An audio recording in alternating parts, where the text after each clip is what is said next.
जी हाँ, खड्डा विधायक विवेकानंद पांडे के आवास पर प्रतिदिन सैकड़ों की संख्या में फरियादी आते हैं। कोई रोग से पीड़ित होता है तो कोई जमीन से संबंधित होता है।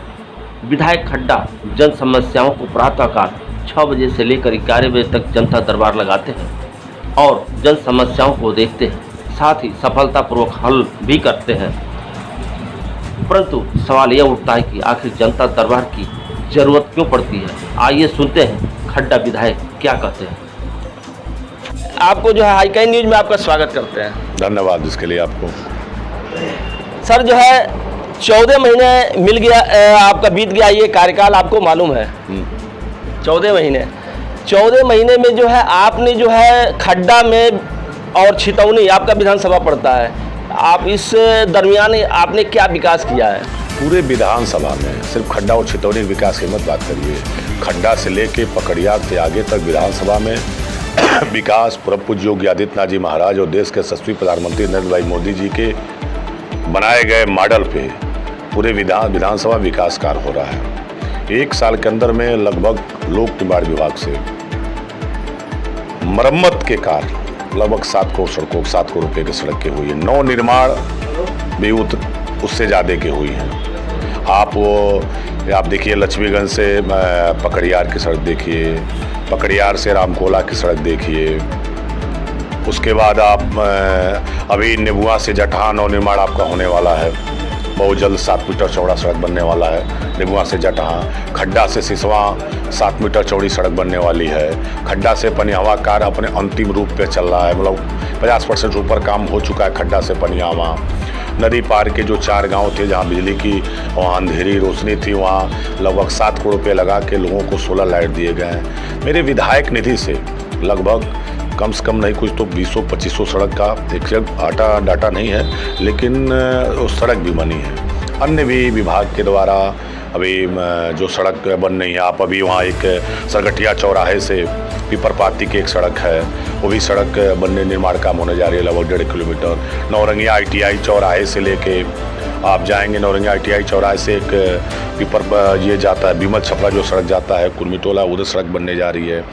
फिर आप नेमुआ में इस प्रकार नगर में खड्डा नगर की बात आप कर रहे हैं, तो नगर सिर्फ जिस नगर में आप बैठे हैं जहां आप बात कर रहे हैं, इस नगर पंचायत में लगभग 5 करोड़ रुपये की स्वीकृति हुई है और हमें लग रहा है कि 2-4 दिनों में काम शुरू हो जाएंगे। टेंडर प्रक्रिया कंप्लीट हो गई है और नगर के सभी सड़कों को दुरुस्त करने का अभी सर जो है गांधी इंटर कॉलेज और आपका रोड भी देख रहे हैं, चूँकि आप विधायक हैं अभी तक। मैं आपसे ही बता रहा हूँ कि ये हमारे घर के सामने की सड़क, किसान जो इंटर कॉलेज के सामने की सड़क, सुभाष चौक से रेलवे ढाला की सड़क, आप हनुमान मंदिर से फल मंडी होते हुए आज़ाद चौक की सड़क, आज़ाद चौक से जलकर रोड की सड़क, फिर आज़ाद चौक से हनुमान मंदिर की सड़क, इसी प्रकार खड्डा नगर में 28 सड़कों का टेंडर हो चुका है और बहुत जल्द 2-4 दिनों के अंदर अब इस पे कार्य प्रारंभ हो जाएगा। और हमें विश्वास है कि 1-2 महीने के बाद जब आप खड्डा में आएंगे तो खड्डा नगर की सड़कों की स्थिति बदली आपको दिखेगी। ये कि विकास का मॉडल तैयार होता है, धन सरकार जब नई कोई आती है तो पुराने कार्य में जो शिलान्यास और जो उद्घाटन हुए होते हैं, सरकार की हमारी प्राथमिकता होती है। हमारी सरकार 12 से 17 चली, 17 से 22 चली। 12 से 17 समाजवादी पार्टी की सरकार थी, 17 से 22 भारतीय जनता पार्टी की सरकार थी और पुनः 22 में भारतीय जनता पार्टी को लोगों ने समर्थन दिया।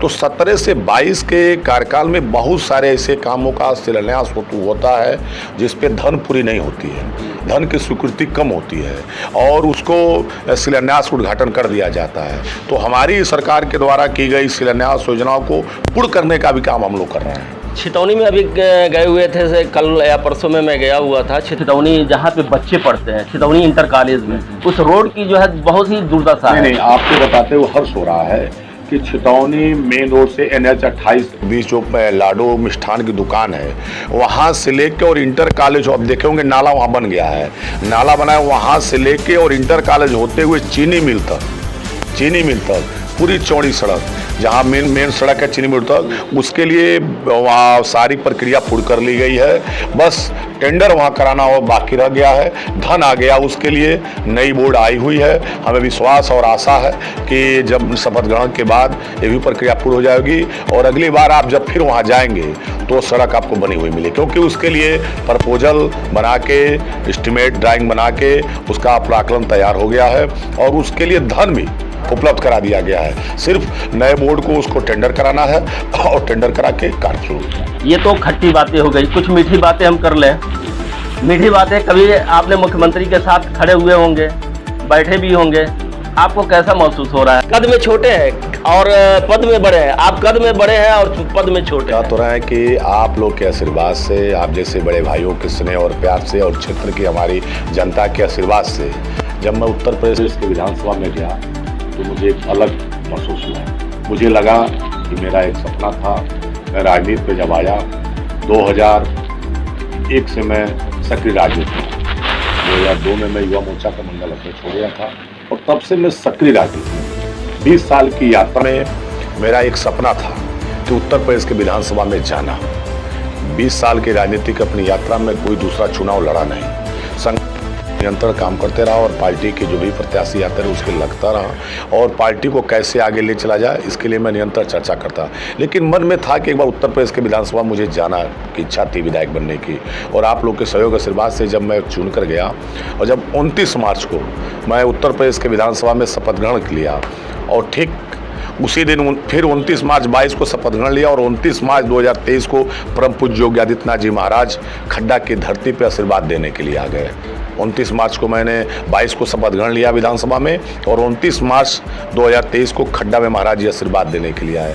निश्चित रूप से महाराज जी हम लोग के आदर्श हैं और महाराज जी के बगल में हम लोग तो खड़ा होने की हिम्मत ही नहीं है। महाराज जी का आशीर्वाद ही लेने के लिए हम लोग आते हैं और महाराज जी हम लोग के लिए आदर्श हैं और महाराज जी के सामने खड़ा होने से महाराज जी की जो ऊर्जा है वो हम लोगों में भी आती है और निश्चित रूप से जो भी आज विकास काम और जो भी हम लोग क्षेत्र में समय दे पाते हैं वो हमारी भारतीय जनता पार्टी की दी हुई संस्कार के साथ पार्टी के हमारे राष्ट्रीय अध्यक्ष जी के द्वारा दी गई संस्कार और उनके द्वारा प्रेरणा और परम पूज्य योगी आदित्यनाथ जी महाराज जी के आशीर्वाद से सब कुछ हमें। आप ऊर्जावान एक व्यक्ति है, ऊर्जा के साथ चुनाव लड़े थे और ऊर्जा के साथ काम भी कर रहे हैं, लेकिन इस बार जो मैं आऊँगा तो कुछ विकास दिखना चाहिए। आपका रोड कम से कम दिखना चाहिए कि विधायक के अगर आवास पे हम जा रहे हैं तो कुछ अच्छी रोडें मिले ताकि लगे कि हाँ ये कहीं दिल्ली उल्ली या बॉम्बे या कर्नाटक की ये रोडें हैं। भैया आपने सवाल बहुत सही कहा। मेरे घर के सामने की जो सड़क है, जब मैं विधायक बना तो ही बहुत खड़ी थी, पहले से खड़ी थी। समाजवादी पार्टी के यहाँ चेयरमैन थे। मैं चाहता तो अपने घर की सड़क बनवा दिया होता 1 महीने के अंदर। आपको बता रहा हूँ कि जलकर रोड पे एक सड़क थी और जलकर रोड की हमारी सड़क थी, वो उसमें इतना पानी लग रहा था। जब सिसवा रोड पे जाएंगे तो बहुत दिक्कत थी, लेकिन वहाँ हमने लगा कि बच्चों को स्कूल जाने दिक्कत हो रही है तो मैं उसको प्राथमिकता के आधार पर बनवाया लोक निर्माण विभाग से। हम चाहते तो भी बनवा देते, लेकिन मैं क्यों अपने घर के सामने का सड़क नहीं बनवाया? इसके पीछे भी कारण है, सिर्फ पूरा नगर डिस्टर्ब है। जनता कहती कि जो है विधायक जी अपना रोड बनवा लिया और हमारा रोड नहीं। हाँ, तो हमने अपने सड़क को तो मैं तत्काल बनवा देता, लेकिन मैं जनता की भावनाओं को देखते हुए नगर की 29 सड़क एक साथ मैंने स्वीकृत कराया और उसी में मेरा घर का सामने का भी सड़क था। मैं अपने घर के सामने का सड़क अगर अपने मत से बनवा लेता निधि से तो आप किसान इंटर कॉलेज के सामने की सड़क की क्या हाल स्थिति देखिए, आप सुभाष चौक से रेलवे स्टेशन की सड़क देखिए, आप इसी हनुमान मंदिर से फल मंडी की सड़क की स्थिति देखिए, उसी फल मंडी से फिर आजाद चौक की सड़क देखिए। इसी प्रकार गाँव में भी और लोहिया नगर में, अम्बेडकर नगर में, सुभाष कई मोहल्ले में सड़कों की स्थिति बहुत खराब थी। तो हमने प्रयास करके लगभग 2 करोड़ रुपया डूडा से 3 करोड़ रुपया नगर निकाय से लाके और स्वीकृत करा के, और ये औसत 2 महीने में जब चेयरमैन का कार्यकाल यहाँ पूरा हुआ, समाजवादी पार्टी के चेयरमैन थे, उनका जब कार्यकाल पूरा हुआ, जब प्रशासक बैठे तो उसमें प्रयास करके हमने लाए। अब जब सारी सड़क एक साथ बनेगी तब कोई कह सकता है कि विधायक जी अपने घर का सड़क बनवाए। 14 महीने तो आपका यूं ही बीत गया, 14 महीने आपको पता भी नहीं चला होगा, 5 साल भी बीत जाएंगे, लेकिन पब्लिक के लिए तो काफी भारी है। लेकिन 14 महीने के बाद अगली योजना आपका क्या है? देखिए है क्या कि पब्लिक की सेवा करने के लिए कोई समय और कोई महीना नहीं होता। हम लोग पब्लिक की सेवा लगभग 20 सालों से कर रहे हैं।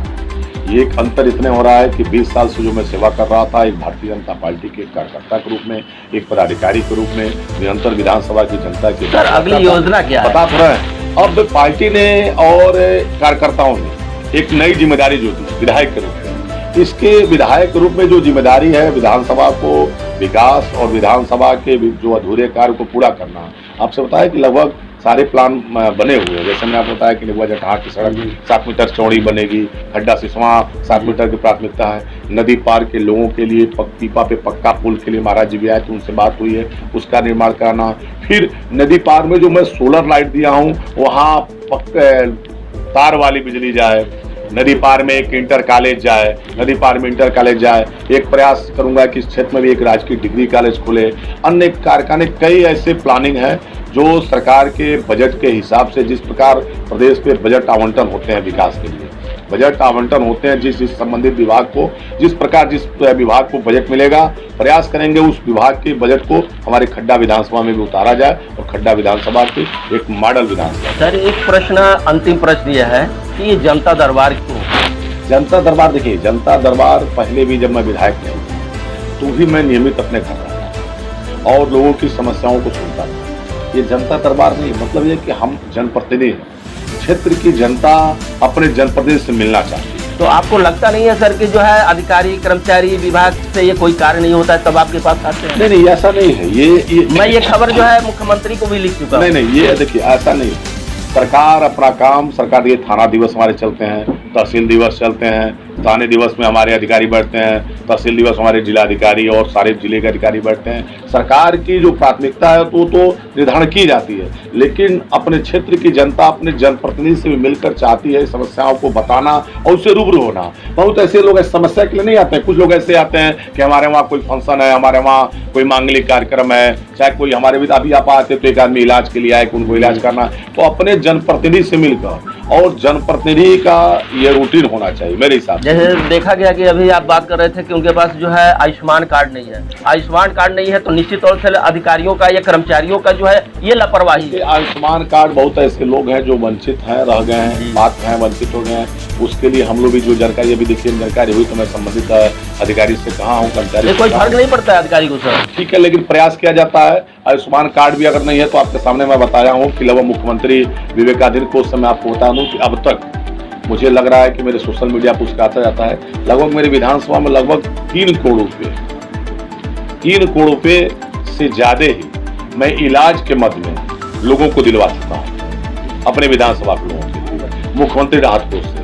तो अगर कहीं किसी को इलाज के लिए आयुष्मान कार्ड नहीं रहता है तो हम उसकी ये तो अच्छी बात है कि आपने जो है अपना विवेक से जो है कार्य लेते हैं। उसका लिस्ट है और हॉस्पिटल है और उस हॉस्पिटल में इलाज करवा दिया जाता है। मुख्यमंत्री जी इसके लिए पैसा रोकते नहीं है, जितना पैसा मांगा जाता है माननीय मुख्यमंत्री जी के द्वारा निर्गत किया जाता है और लोगों का भला होता है। और ये जनता दरबार से लोगों से मिलने का तरीका है। लोग आते हैं और अपने जनप्रतिनिधि से मिलते हैं। तो वैसे हम कहीं भी रहते हैं और रात को अगर 2 बजे 3 बजे तक मैं खड्डा जरूर आ जाता हूँ और मेरी प्राथमिकता रहती है कि सुबह जरूर 2 से 3 घंटा 4 घंटा अपने क्षेत्र की जनता के साथ बैठूं। इससे 2 कारण होता है। क्षेत्र की जनता, कोई अगर क्षेत्र की समस्या है तो भी मुझे अवगत कराती है, कहीं किसी प्रकार की भ्रांति है वो भी आकर मुझसे बात करके दूर कर लेती है। जब मैं दूर रहूंगा तो फील्ड में तो घूमना है, लेकिन आज मान लीजिए मैं नौरंगिया गया कि कोटवा गया कि छितौनी गया कि पकड़ियार गया कि हरपुर गया। आप अक्सर देखते हैं सर जो है कि मुख्यमंत्री जब भी गोरखपुर आते हैं तो जनता दरबार लगता है, तो जनता दरबार में मुख्यमंत्री स्वयं चलकर जो है एक लोग से मिलते हैं